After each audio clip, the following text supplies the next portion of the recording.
வணக்கம் தோழர்களே. இன்னைக்கு நம்ம சேனல்ல இந்த அடிக்கிற வெயிலுக்கு குளு குளுன்னு நொங்கு சர்பத்து எப்படி செய்யலாம்னு பார்க்கலாம் வாங்க. இதுக்கு ஒரு பாத்திரத்துல இந்த சப்ஜா சீடுன்னு சொல்லுவாங்க இல்லையா, அந்த சப்ஜா சீடு ஒரு 1/2 டீஸ்பூன் அளவுக்கு போட்டுக்கோங்க. போட்டு அது முழுகிற அளவுக்கு தண்ணி ஊற்றிக்கோங்க. இப்போ இன்னொரு பாத்திரத்தை எடுத்துக்கோங்க.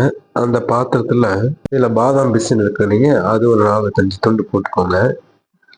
போட்டு அதுவும் முழுகிற அளவுக்கு தண்ணி ஊற்றிக்கோங்க. இது ஒரு 4-5 மணி நேரம் அப்படியே ஊற விட்டுருங்க. இப்போ வாங்க நம்ம எப்படி சர்பத் எப்படி போடுறதுன்னு பார்க்கலாமுங்க. ஒரு பாத்திரத்தில் 2 எலுமிச்சம்பழத்தை எடுத்துக்கோங்க. அதோட சாறை நல்லா பொழிஞ்சு இந்த மாதிரி எடுத்துக்கோங்க. இப்போ இது கூட பார்த்தீங்கன்னா நொங்கு இருக்கு இல்லைங்க, ஐஸ் ஆப்பிள், அது வாங்கி வச்சுருக்கிறேங்க. ஒரு 3-4 நொங்கு வாங்கினீங்கன்னா கரெக்டாக இருக்குங்க. இந்த நொங்கு இது கூட ஆட் பண்ணிக்கோங்க. இப்போ இது கூட பார்த்தீங்கன்னா நம்ம ஓவர் நைட் ஊற வச்சோம் பார்த்தீங்களா பாதாம் பிசினு, அந்த பாதாம் பிசினு ஒரு 2 டீஸ்பூன் அளவுக்கு போட்டுக்கோங்க. அப்புறம் பார்த்தீங்கன்னா சப்ஜா சீடு இருக்கிறதுங்க, ஒரு சப்ஜா சீடு தேவையான அளவு போட்டுக்கோங்க. போட்டு நன்னாரி சிரப்பு இருக்கு இல்லைங்க, அந்த நன்னாரி சிரப்பு எவ்வளோ உங்களுக்கு இனிப்பு தேவையோ அந்த அளவுக்கு ஊற்றிக்கோங்க. இது கூடவே பார்த்தீங்கன்னா ஐஸ் கியூப் போடலாங்க. நான் ஐஸ் வாட்டர் சேர்த்துக்கிறேங்க.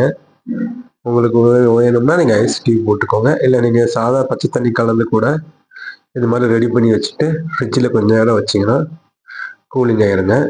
இந்த மாதிரி இந்த வெயிலுக்கு இந்த மாதிரி செஞ்சு வச்சுக்கோங்க. உடம்பு சூடு குறையிறது ஒரு சிறந்த பானம்ங்க.